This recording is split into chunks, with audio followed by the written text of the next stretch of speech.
Hello, everyone, and thank you for joining us for the e-commerce coffee break webinar series, where we'll be exploring key trends for 2014 and how you can leverage those key trends to drive the success of your retail initiatives. My name is Dave Gita, and this is the third in a three-series webinar series that we've created, where we'll be focusing on how to set up your site for success. Again, my name is Dave Gita, and I'm with Tenzing Managed IT Services. Presenting today's topic is Jamie Schrader. He's Vice President of Strategy for Demac Media. And without further ado, I'll hand the reins over to you, Jamie. Thanks, Dave. Appreciate the introduction. Hi, everyone. Again, my name is Jamie Schrader. I'm the Vice President of Strategy at Demac Media. Thank you for joining us today, where we want to talk about the strategies behind setting up your site for success. Now, there are many ways to do this, many different strategies to consider. But consider we're talking about trends for 2014. Two important ones that we want to cover today are Omnichannel and CRM. I'm going to kick us off with a high-level look into Omnichannel and talk through some of the things that we want to consider here. And then we'll deep dive into CRM, which you'll see has a very strong connection to overall Omnichannel strategies. So what is Omnichannel? Omnichannel is really the next evolution in multi-channel retail. As business has evolved, it's no secret that brick-and-mortar stores are no longer the only channel on which we're doing business. We have e-commerce sites, we have mobile sites, we have social media, and so on and so on and so on. So multi-channel retail is really the idea that we're conducting business on many of these different channels. Now, the thing to remember is that Omnichannel isn't different, it's just the evolution of multi-channel strategies. Omnichannel focuses on a seamless approach to the customer experience through all these different channels. Now, the keyword here is seamless. This is what makes Omnichannel different and the evolved version. In today's business world, customers are actually expecting the same marketing, the same strategies, the same branding. Their entire relationship and overall experience, no matter which way they interact with your customer, is going to, with your company, is going to be the same on all different channels. It's no longer a nice to have or something that's kind of, there every now and then. It's becoming the standard and expected through many different interactions. So let's walk through an example. Imagine you walk into a store, you make a purchase, and you join that company's loyalty program. As you're walking out of that store, you're likely to receive an email on your smartphone that you're now a member of this program, and they'll even give you a link to download their app or log into their mobile site to check your account, transaction history, even the status of your membership with their loyalty program. Now, every time you buy from this company, whether it be in their store, on their mobile site, or through any of their many marketing communications, it's all tracked in your account. And lastly, you discover that by sharing your purchase with your friends on Facebook or by tweeting about it, you can even get extra loyalty points or referral points in your loyalty program. This is what seamless means. It's happening everywhere. And everywhere that you communicate with or touch base with the company, it's all being tracked and felt as one global relationship. Now, this is why companies today are stopping to look at their channels as different silos in their business, like comparing online sales to in-store sales or a digital marketing program to a print marketing program. What taking the E out of e-commerce means, it's something that people are saying more and more, and what it means is that we're starting to view all of our different channels as integral parts of our business. You're not going to be hearing things like mobile commerce or e-commerce anymore, but simply when we're talking about business and commerce as a whole, you're going to be recognizing that we're talking about all these different channels and entities of business. So let's look at some high-level omni-channel strategies. When talking to our clients and our partners who are trying to get their feet wet in the world of omni-channel, there's a few different strategies that we talk about initially before they get sort of a deeper dive into more intense things. This is what I want to share with you guys today. The first thing that we often talk about and look at is the concept of shared inventory and even in-store fulfillment. Now, the key element here is to allow all your different channels to either pull from the same or somewhat the same inventory. An example would be that if you were to buy online, the inventory that's considered to fulfill your order would not only be what's assigned to that online store, but inventory from a brick-and-mortar store where you're able to maybe fulfill those orders, or just multiple fulfillment centers that you may have across the country.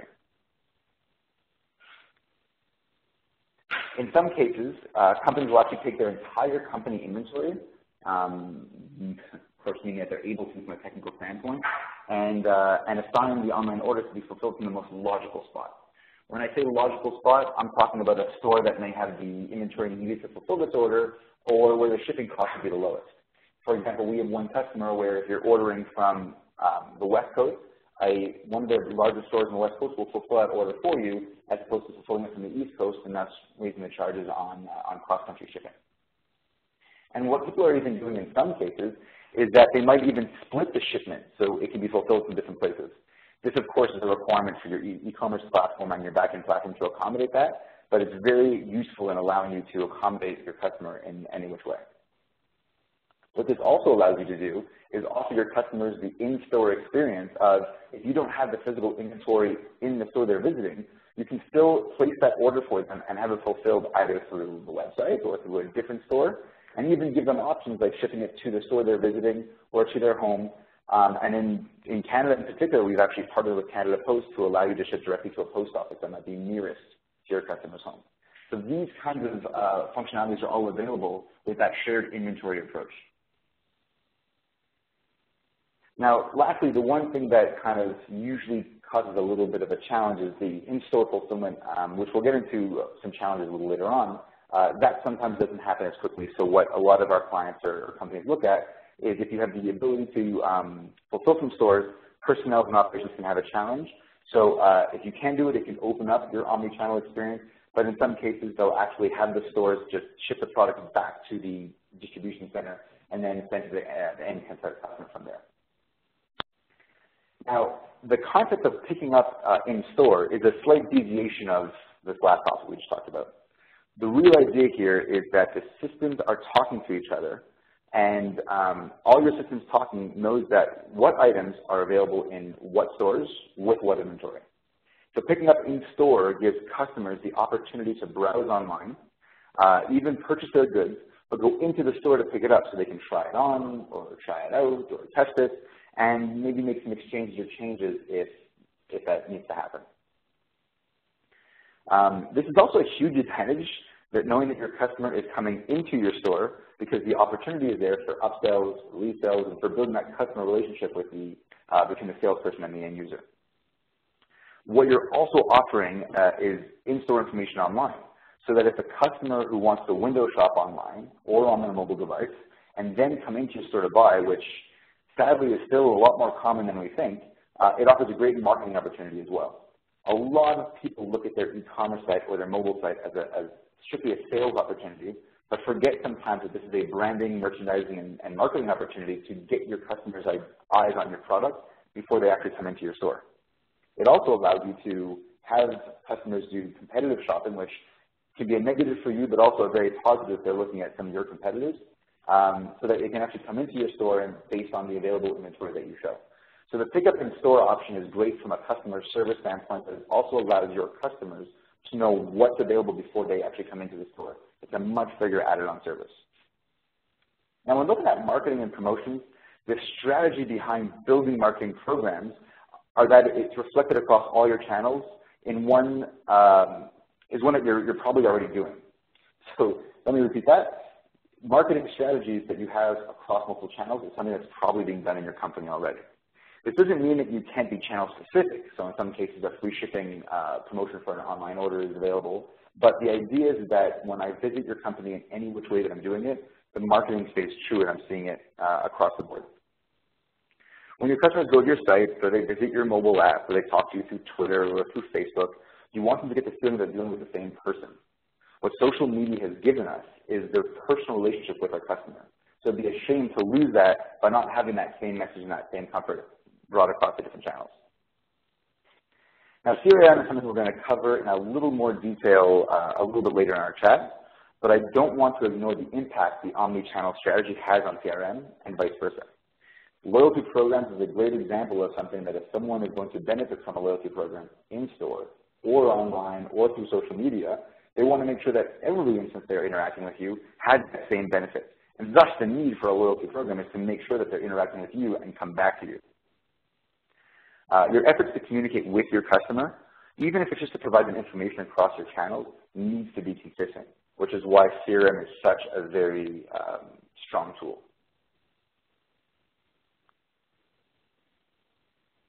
So let's look at some statistics. As omnichannel has become much more important, the offer of picking up in store has actually become offered on many more sites. Companies who do offer in-store pickup are noticing that a strong percentage, and in some cases even a majority of their orders are coming from online or mobile, are actually being picked up in store. That's a number of between 40 and 60% of all online transactions are being picked up in store. Canadians in particular still have that preference of shopping or browsing online, but buying their items in the store. So the opportunity to pick up in store has really increased online business as a channel of your business to drive in-store traffic and sales. And through the same report, what we were able to see also is that companies who have a strong omni-channel strategy are seeing 3 times the customer retention that companies with a weaker strategy are seeing. I'm going to say that again. 3 times the customer retention. That is a huge, huge, drastic number. Take just a minute and think about the kind of effect that that statistic would have on your company. If 3 times the amount of people were coming back to see you more often. Now, when looking at statistics, this is one that really caught my eye and I wanted to share with you today. I found this chart online, and it's incredibly interesting because it's showing us that this is the percentage of U.S. shoppers who use a combination of online and in-store channels when making purchases.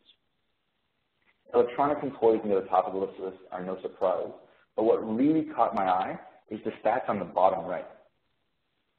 The lowest incidence of omni-channel shopping has categories that still see a percentage of 15%. 15%, is still a very large part of your company and your business. So clearly what we're seeing is that when offered, omni-channel experience impacts a strong enough number that this can simply just not be ignored. And if you look at the different kinds of categories that are seeing this, cleaning products and food and beverages, these are still what I'll call newer categories to the world of online business. So I only expect these numbers to grow. But the average across all the 12 categories looked at in the study was 37%. That means that 1/3, 1 of every 3 people on your site or customers in your program are using omni-channel to help them make their purchase. So if this doesn't try to point home of how important this particular trend is, then then nothing will. Now, it's kind of rare to talk about the success and the strength of this program and then talk about challenges. But it is very important when you're planning out any kind of program with this kind of magnitude that you consider the different kinds of challenges that may come and may have an effect. So clearly we encourage these strategies, but it's important to recognize these and plan for them. So from an organizational standpoint, for the omni-channel strategy to work, it's imperative that your internal organization is available to change and adapt. In-store personnel are going to start dealing with online customers who are coming in to return or pick up or have an issue with something that they saw on the web. They may see a marketing program online that they want to also see in store and vice versa. Their customer service is going to start talking to people who are interacting with your company in tons of different ways. Like I said earlier, social media has allowed us to talk to our customers on a one-to-one basis and build that personal relationship. So treating all of your different channels with this level of importance means that your customer service staff is going to have to know how to react and talk to them through all these different channels. Your marketing strategies and fulfillment processes are also going to need to be updated. If you look at one of the examples of managing your inventory across your entire chain, how you manage that inventory process and fulfillment to the end user or to your stores may have to adapt to accommodate the flow of orders and inventory moving back and forth between all of your different channels. Now, it's important to recognize this because if you don't have that internal culture that thrives on adapting and changing, bringing on an omni-channel strategy is really going to offer up a very strong challenge to you. Now, this kind of flows nicely into what we think can be one of the greatest challenges when looking at omni-channel. And in our experience, the technology that you have back in your business can be one of the biggest hurdles your company can face. First, it's very important that your systems are talking to each other. That's your e-commerce platform, your ERP, your CRM tool, and any other software that you have, it's critical that they're actually talking to each other, because no human being can manage all this without the help of automated systems. When we discussed inventory sharing earlier, none of that would be possible without your ERP and your e-commerce system constantly talking to each other, including your POS, by the way, and making sure that all that information is shared. Data is the greatest gift that we have in the digital age, and not using that data available is the biggest mistake we can make today. So without systems in place to track what's going on across all your different channels, you're going to lose out on taking advantage of this kind of strategy. So again, from a technology standpoint, A, your systems have to talk, but B, once they start talking, tracking it and adapting your program to match what's happening is really critical to see success out of these programs.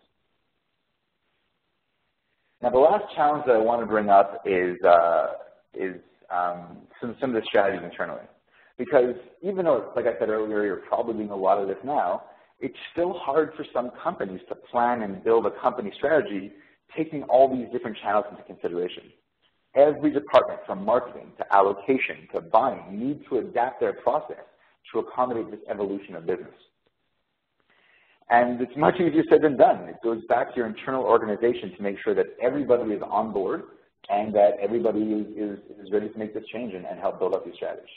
If you're not currently building strategies to accommodate the multiple channels that you're on, even if you don't have a responsive site or a mobile app or a cross-channel loyalty program, thinking about the fact that people are communicating with you through these channels is the first step. It's the first step to redefining your internal strategy.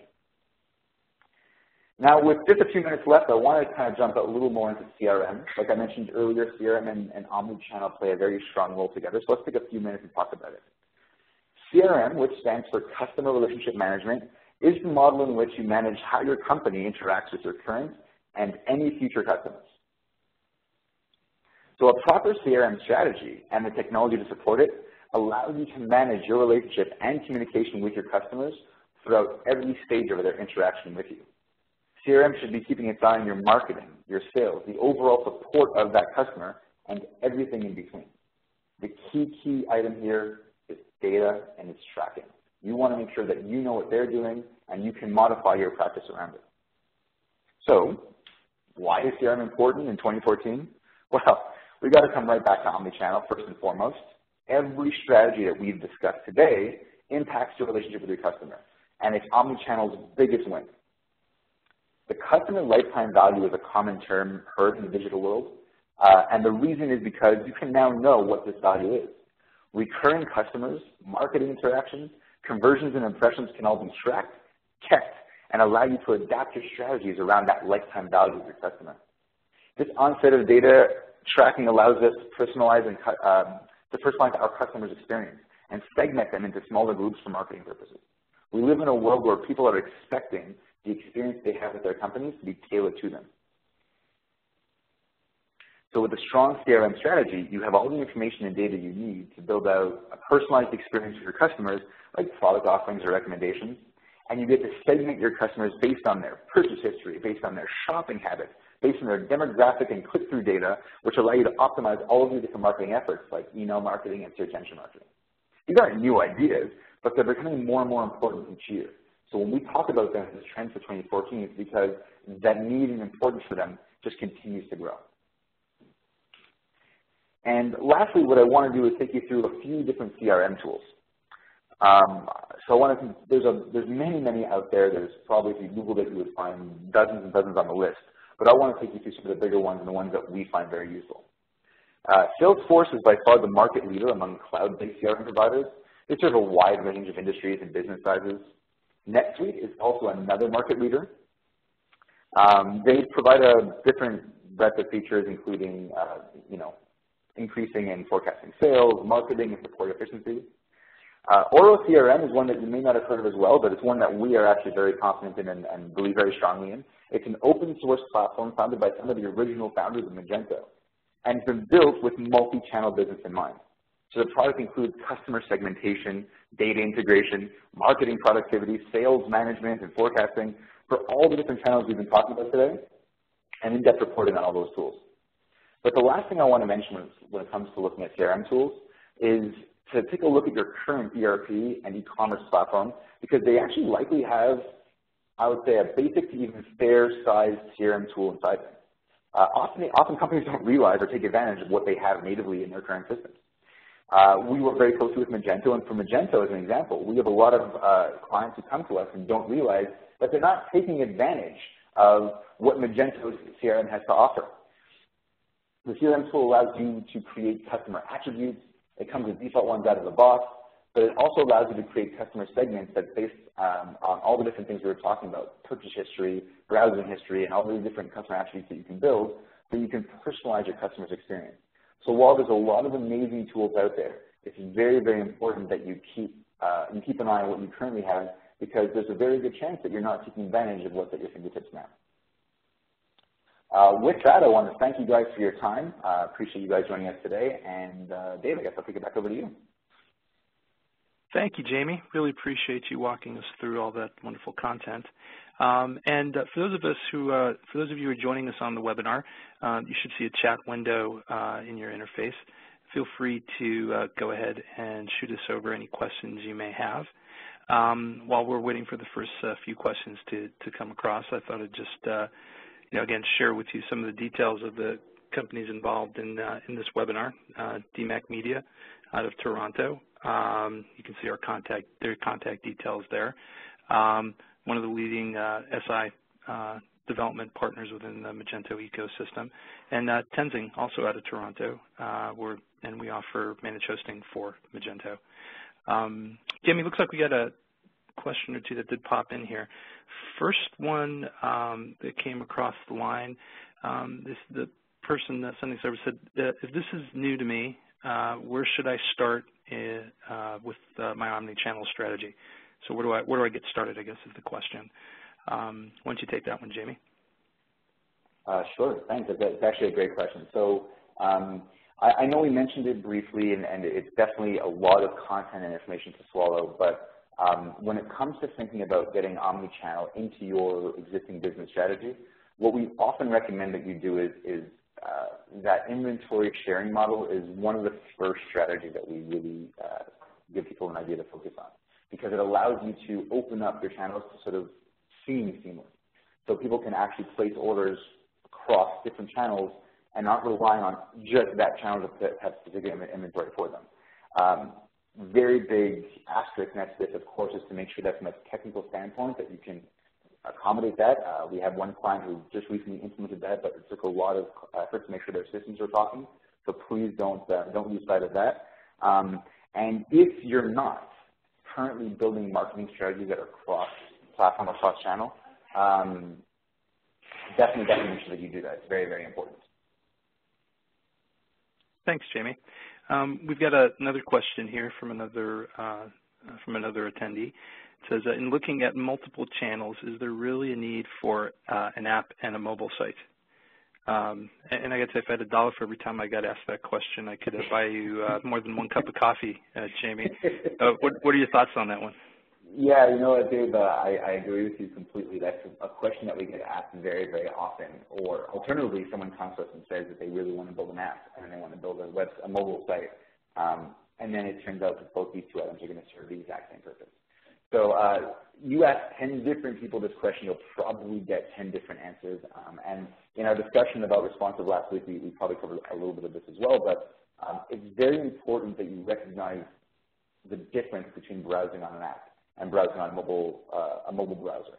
So we are seeing very often that when people are just looking at the site, browsing the catalog, people aren't natively or instinctively going to an app. They're actually looking at the browser to do so. So if your entire intention is to replicate the website experience, then there's really no need to build out a mobile app to supplement the browsing on the browser.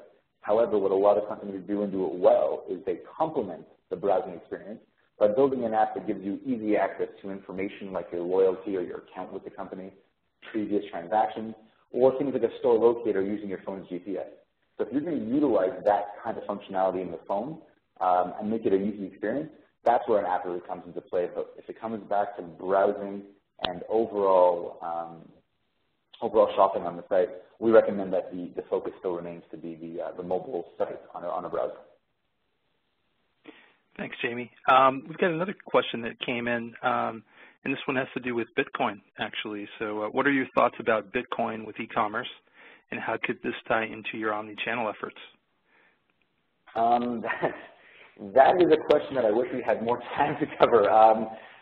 The real quick 10-second answer is that Bitcoin is, of course, becoming more and more of or having more and more of an impact on e-commerce and how things are going. In the world of general retail, we're actually not seeing it make the impact that some other industries might be seeing it make an impact on. I think that the challenge with any kind of strategy in omnichannel follows the same is that people get excited about new things that are happening and jump into it all at the same time.